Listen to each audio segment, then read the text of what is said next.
যাচ্ছে কোথায়? আরে কই যাবে? এইদিক।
আমার তো আমি ব্যানার নিয়ে আইতে চাইছিলাম।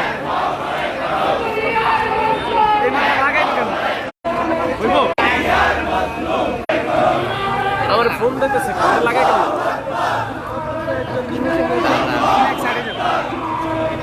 এটা আগে কই আসছিল?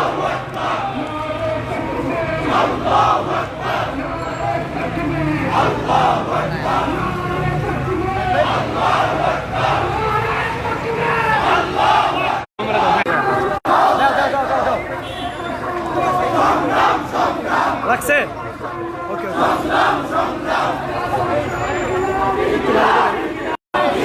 নাও কাইটা দিছি অনেক কিছু।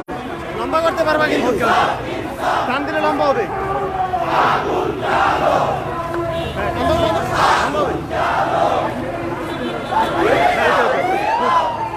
যত লম্বা করতে।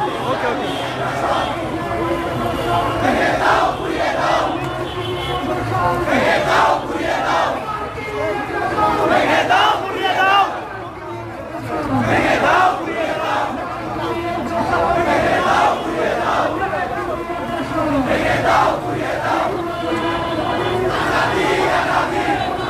ঠিক আছে।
সেটা হচ্ছে যে আমরা দেখতে পাইছি যে আমেরিকা মূলত কোনো কারণ ছাড়াই লেবাননের একটা অঞ্চলে হামলা করছে এবং তারপর মূলত সবসময় যে ব্যাপারগুলো ঘটে যে আমেরিকা কোনো কারণ ছাড়াই পৃথিবীর একটা শান্তিপূর্ণ স্থানে শান্তিপূর্ণ অঞ্চলে হামলা করবে এবং তাদের মধ্যে যুদ্ধের পরিবেশ তৈরি করবে এবং এটা আমেরিকার খুব পুরাতন অভ্যাস। আমরা ফিলিস্তিনে যা দেখছি যে ইসরায়েলকে সহায়তা করছে আমেরিকা এবং আমেরিকা ইসরায়েল দুইজন একসাথে ফিলিস্তিনের এই মজলুম জনপদে হামলা করছে এবং ফিলিস্তিনের কী অবস্থা হয়েছে আমরা সেটা দেখতে পাচ্ছি। আমেরিকা মূলত পুরা পৃথিবীটাকে ফিলিস্তিন বানায় ফেলতে চায় এবং এইটা বন্ধ করার জন্য দুনিয়ার সমস্ত মুসলিম একসাথে হবে এবং আমাদের লড়াই চলবে। আমরা মূলত খুব একটা শক্ত বার্তা দিতে চাই পৃথিবীর কাছে যে পৃথিবীর কোনো অঞ্চলের শান্তিপূর্ণ অবস্থান যেন কেউ নষ্ট করতে না পারে। আমেরিকা নিজেকে পৃথিবীর সবচেয়ে ক্ষমতাধর রাষ্ট্র মনে করে এবং মনে করে পৃথিবীর যে কোনো স্থানে যা কিছু করার ক্ষমতা তাদের আছে, তাদেরকে এটা বুঝতে হবে যে পৃথিবীর যে কোনো অঞ্চলের মানুষের তাদের অধিকার নিয়ে তাদের অধিকার সহ বাঁচার অধিকার আছে এবং এটা আমেরিকার সঙ্গে নিয়ে যায়। আমাদেরকে এটা মনে করাইতে চাই যে এরকম আগ্রাসন পৃথিবীর কোনো অঞ্চলে তারা কখনোই চালাতে পারবে না, যেরকম ফিলিস্তিনের উপর চালাইছে এবং ফিলিস্তিন একটা বদ্ধভূমি বানায় ফেলছে এবং পৃথিবীর যে কোনো রাষ্ট্রকে তারা যদি এরকম বদ্ধভূমি বানাইতে চায়, ফিলিস্তিনি জাতি যেভাবে এটার ব্যাপারে দাঁড়াইছে এর বিরুদ্ধে প্রতিবাদ গড়ে তুলছে, প্রতিহত করছে এবং পুরা পৃথিবী একসময় আমেরিকার বিরুদ্ধে ইসরায়েলের বিরুদ্ধে এই আগ্রাসনের বিরুদ্ধে দাঁড়াবে এবং তাদেরকে প্রতিহত করবে। থ্যাংক ইউ ভাই, থ্যাংক ইউ।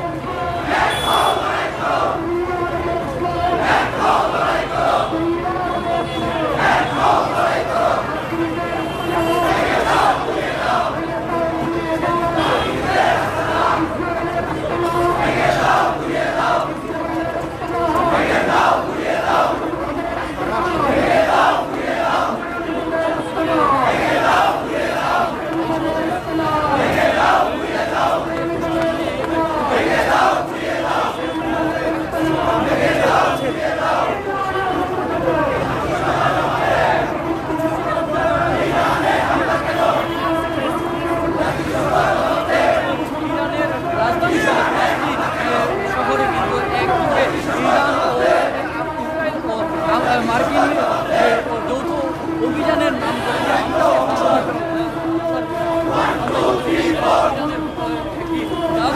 সহ প্রায় 40 জন শিক্ষার্থী ইতিমধ্যেই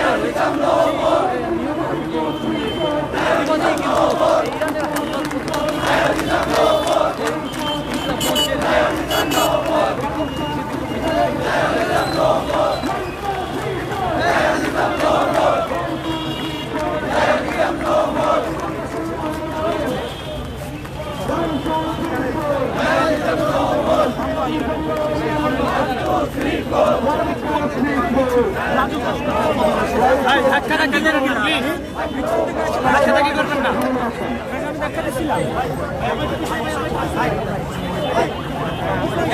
এই ভাই যারা আছে পিছাই সবাই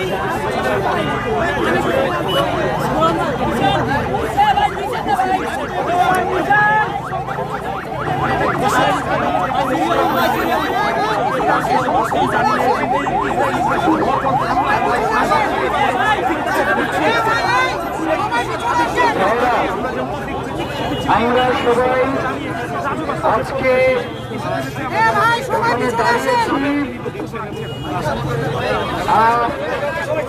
আমাদের পেছনের লেয়ারটা খালি থাকবে, পেছনে একটু চলে যেতে হবে, মাঝখানে জায়গাটা একটু ফাঁকা থাকবে। আমরা তো এখানে একটা বিক্ষোভ মিছিল পরবর্তী সমাবেশে দাঁড়িয়েছি, তো যার কারণে সবাই শান্তিপূর্ণভাবে দাঁড়াবো, কেউ কোনোভাবেই হুড়ি বিশৃঙ্খলা তৈরি করবো না। মিশন এখানে আছে, মিশনকে সামনে পাঠানোর ব্যবস্থা করো। প্রথমে আজকের আমাদের ইনকিলাব মঞ্চ কর্তৃক আয়োজিত ইরানি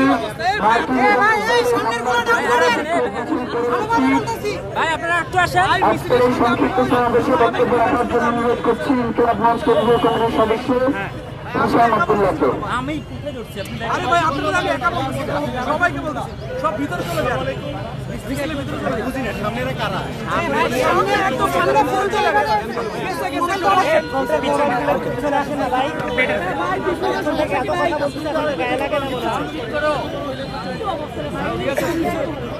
সবাই পাই আমরা সবার পিছন ভাই সবার পিছন ভাই পিছন ভাই পিছন এটা কি সমস্যা ভাই এই মারো পিছন ভাই ভাই ভাই যাও পিছনে আসেন জায়গা হবে অটো ভাই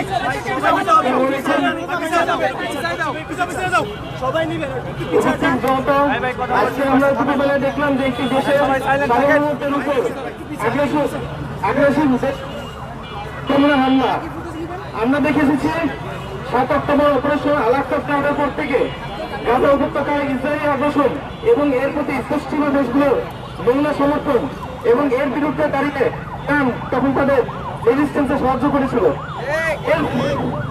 এর ফলাফল ইরান খুব করতে পেরেছে, কিন্তু ইরান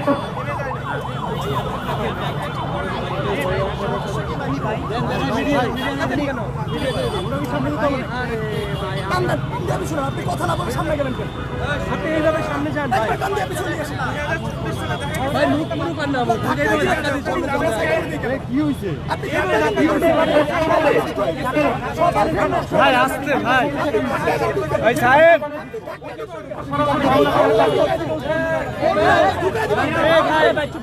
ইসরায়েলের উপর পাল্টা প্রতিশোধ নেয়।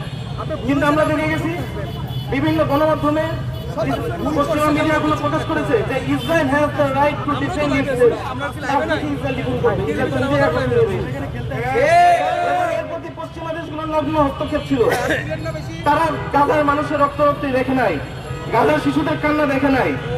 এরপরে কিছুদিন পরে আমাদের রেজিস্ট্যান্সের অন্যতম নেতা ইসমাইল হানিয়ে হাসান নাসরুল্লাহকে ইসরায়েল গোপন হত্যার মাধ্যমে গোপনে ভাবে হত্যা করে। ইরান তখন তাদের ভাইদের পাশে দাঁড়িয়েছিল এবং তখন তারা ইসরায়েলের উপর আবার পাল্টা প্রতিশোধ নেয়।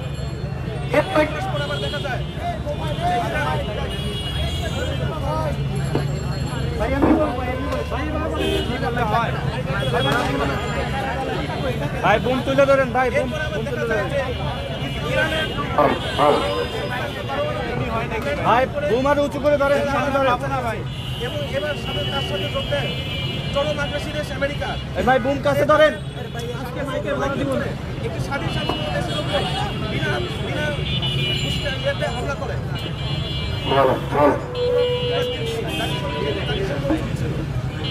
আজ বেলায় নেগোসিয়েশনের নাম করে ইরানকে অপেক্ষা রাখা হয়েছিল এবং এই সময় এবং এই সুযোগে আমেরিকা তাদের মূল ভূমি এবং ইউরোপ থেকে সব ধরনের অস্ত্র নিয়ে এসে মিডল ইস্টে জমা করে এবং ইরানকে নেগোসিয়েশনের নামের কথা সময় নিয়ে তারা আস্তে আস্তে ইরানকে ঘেরাও করা শুরু করে। আজ দুপুরবেলায় কোনো পূর্ব ঘোষণা ছাড়া ইরানের রাজধানী এবং প্রায় সবকটি বড় শহরে ইসরায়েল একযোগে হামলা করে। ইসরায়েল ইরানের সবথেকে গুরুত্বপূর্ণ রাজনৈতিক ও মিলিটারি ব্যক্তিত্বকে আজকে টার্গেটেড হত্যা করার চেষ্টা করেছিল এবং আমেরিকা তাদের সকল সামরিক স্থাপনায় হামলা শুরু করে। কিন্তু যখন দেখা গেল যে ইরান তার মধ্যপ্রাচ্যে আমেরিকার ঘাঁটিগুলোতে হামলা শুরু করে, তখন বিভিন্ন মিডিয়াতে দেখানো শুরু করেছে ইরান আগ্রাসী হয়ে গেছে। আরে ভাই, আপনি আপনার দেশে আমেরিকার ঘাঁটি রেখে দিবেন, যখন ওই ঘাঁটি ব্যবহার করে আমেরিকা ইরানে হামলা করবে তখন আপনি ওইটার ব্যাপারে কোনো কিছু বলবেন না। যখন ওই ঘাঁটিতে আপনার ইরান যখন পাল্টা হামলা করবে তখন আপনি বলেন যে আপনার দেশে হামলার শিকার হয়েছে। এটা কেমন দ্বিচারিতা?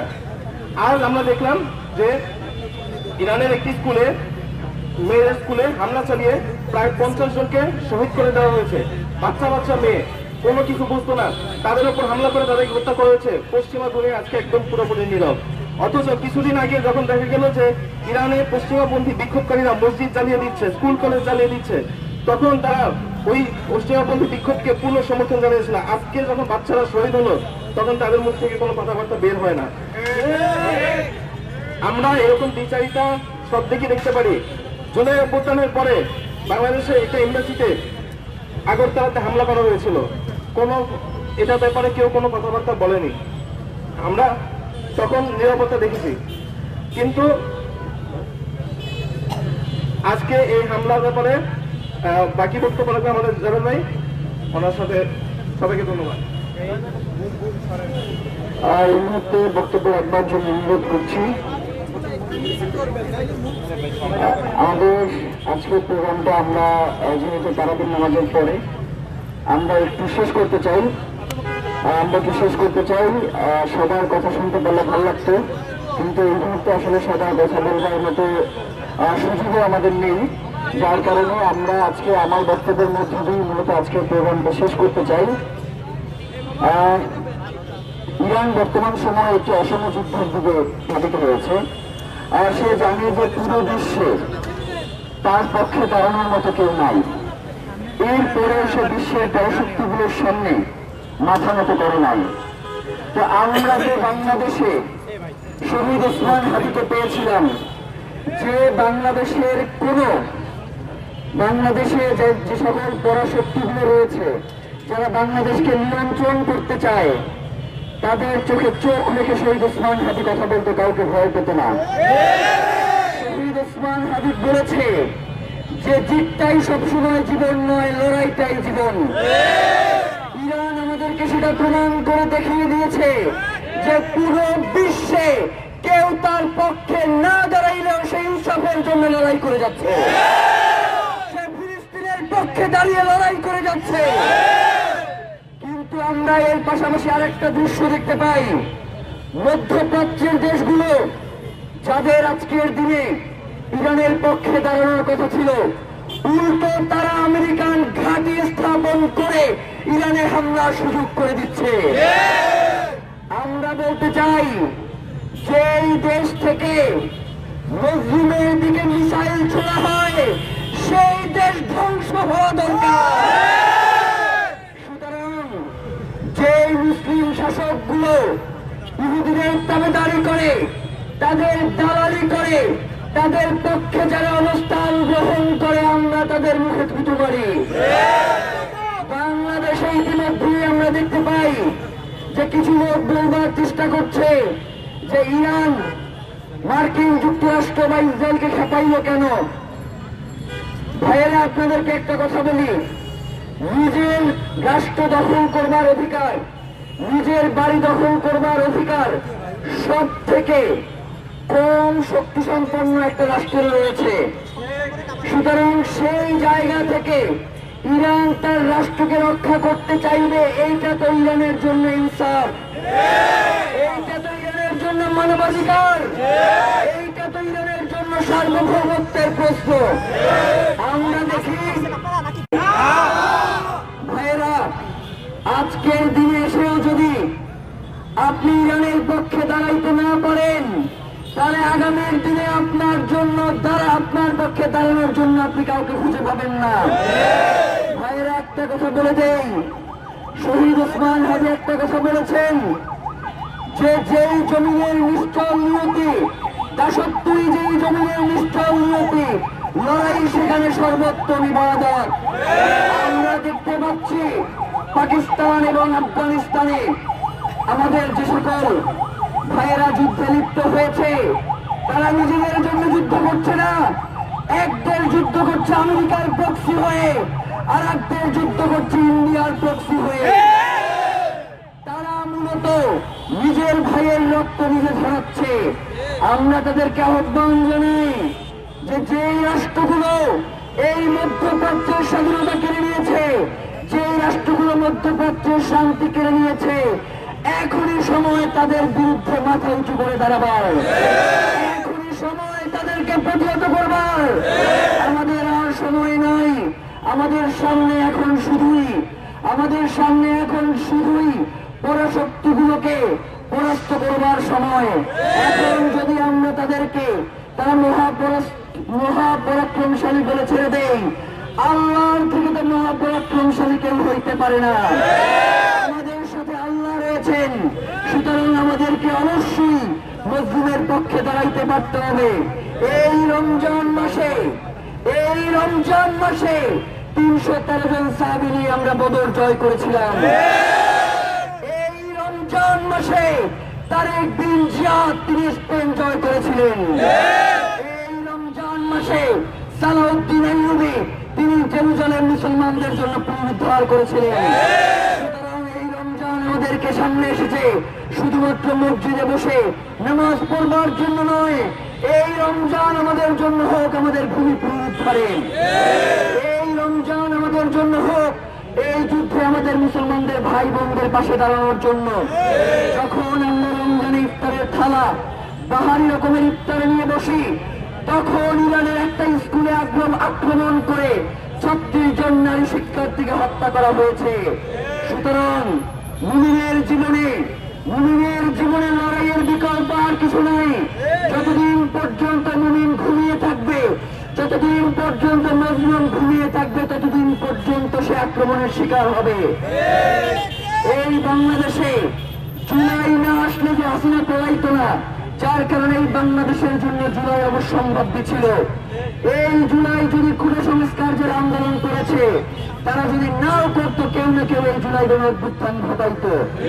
সুতরাং আজকের এই দিনে কাউকে না কাউকে তো দাঁড়াইতে হবে এই পরাশক্তিগুলোর বিরুদ্ধে। ইরান আমাদের সামনে সিপাহ সালার হয়ে দাঁড়িয়ে গেছে। আমরা আমাদের রাষ্ট্রকে আহ্বান জানাই, আপনি আপনার পররাষ্ট্র মন্ত্রণালয়ের মাধ্যমে অতি দ্রুত জাতিসংঘকে কড়া বার্তা প্রেরণ করেন যে ইরানে কেন হামলা করেছেন আপনি। ভাইয়েরা, এই তারা দেখবেন তাদের রাষ্ট্রগুলো খুব সুন্দর, বলা হয় নর্ডিক কান্ট্রি, তমুক কান্ট্রি, পৃথিবীর শান্তি সুযোগে সব রাষ্ট্র তাদের। আর যত অশান্তির রাষ্ট্র বানিয়ে রাখছে আমাদের মধ্যপ্রাচ্যের মুসলিম রাষ্ট্রগুলোকে, তারা তাদের ক্ষমতার পরীক্ষাগুলো করে এসে আমাদের মধ্যপ্রাচ্যে আমাদের মুসলিম ভাই বোনদেরকে দিয়ে। সুতরাং আমরা আর কোন দেশকে কোন পরাশক্তির প্রক্সি হয়ে যুদ্ধ করতে দিব না। আমরা আমাদের মুসলিম ভাই বোনদের বিরুদ্ধে আমাদের অস্ত্র ত্যাগ করব না। প্রিয় ভাইয়েরা, আজকে ইরানে আক্রমণ করেছে, আপনার পার্শ্ববর্তী আর একটা ইসরায়েল রয়েছে, আপনার পাশে আর একটা ইসরায়েল রয়েছে। তার ব্যাপারে যদি এখনই সতর্ক না হন, তাহলে আগামীর দিনে আপনাকে ফিলিস্তিন ইরানের মতো অবস্থা আপনারও তারা করে ছাড়বে। সুতরাং এখনই সময় আপনাদেরকে এই পরাশক্তিগুলোর ব্যাপারে আপনাদের পদক্ষেপ গ্রহণ করা উচিত। ওসমান হাদি একটা কথা বলেছেন, ঘাস খেয়ে হলে অস্ত্র বানাও বাংলাদেশ। আগামীর দিনে যদি বাংলাদেশের দিকে কেউ অস্ত্র ত্যাগ করে, বাংলাদেশকে যদি কেউ হামলার পরিকল্পনা করে, আমাদের তো সেই প্রস্তুতি নিয়ে রাখতে হবে। আমরা প্রয়োজনে 3 বেলার জায়গায় 2 বেলা খেয়ে থাকবো।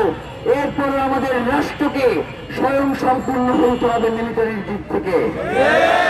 আমরা এই আজাদির জমিনকে কোনোভাবেই কোনো পরাশক্তির হাতে তুলে দিব না।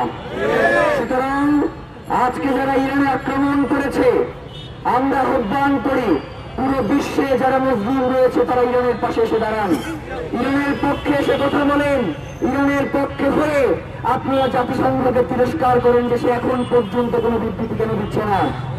আমরা সর্বশেষ একটা কথা বলেই শেষ করতে চাই, এই জয়, এই পরাজয়, এই যুদ্ধে জয় পরাজয় বলে কিছু নাই। এই যুদ্ধে জয় পরাজয় বলে কিছু নাই। আমরা যখন এই শাহবাগে মাত্র 15 জন নিয়ে ইনকিলাব মঞ্চ শুরু করেছিলাম, তখন আমাদেরকে দেখে অনেকেই হেসেছে, আমাদের দিকে মুচকি হেসেছে, তিরস্কার করেছে, কিন্তু আমরা কিন্তু রুখে যাই নাই, আমরা বসেছিলাম। সুতরাং আজকে ইরান যে দাঁড়িয়েছে, ইরানের পাশে আমাদেরকে যদি মনে করেন যে শুধুমাত্র একটা রাষ্ট্র, সে চাইলে আর কি বা করতে পারবে। সুতরাং আমি সাহারি ইফতার করে নাক টানে ঘুমাই, নাক টান দিয়ে, তাহলে কিন্তু আমাদের এই আজাদি থাকবে না। আমাদের আজাদি টিকিয়ে রাখবার জন্য হলেও আমাদের ইরানের পাশে দাঁড়ানো উচিত। আমাদের এই আজাদি টিকিয়ে রাখবার জন্য হলেও আফগানিস্তানে আমাদের ভাইদের কাছে বার্তা প্রেরণ করা উচিত। আমাদের এই আজাদি টিকিয়ে রাখবার জন্য হলেও পাকিস্তানে আমাদের ভাইদের প্রতি তারা যাতে কোনোভাবেই কোনো পরাশক্তির মধ্যে যুদ্ধ না করে সেই আহ্বান জানানো উচিত। মধ্যপ্রাচ্যের রাষ্ট্রগুলোকে একতা হয়ে যেভাবে আমরা 3 বার যুদ্ধ করেছি তাদের বিরুদ্ধে, এখন সেই সময় এসেছে আমাদের একতাবদ্ধ হয়ে তাদের বিরুদ্ধে যুদ্ধে দাঁড়িয়ে যাবার। প্রিয় ভাইয়েরা, আজকের মতো ইরান যাতে এই যুদ্ধে অন্তত মাথা উঁচু করে রেখে তারা মুসলিমের পক্ষে দাঁড়িয়ে থাকতে পারে, সেই দোয়া কামনা করে আজকের এই বিক্ষোভ সমাবেশ পরবর্তী সংক্ষিপ্ত বিক্ষোভ মিছিল পরবর্তী সংক্ষিপ্ত সমাবেশ শেষ করছি। বাংলাদেশ জিন্দাবাদ, ইনকিলাব জিন্দাবাদ।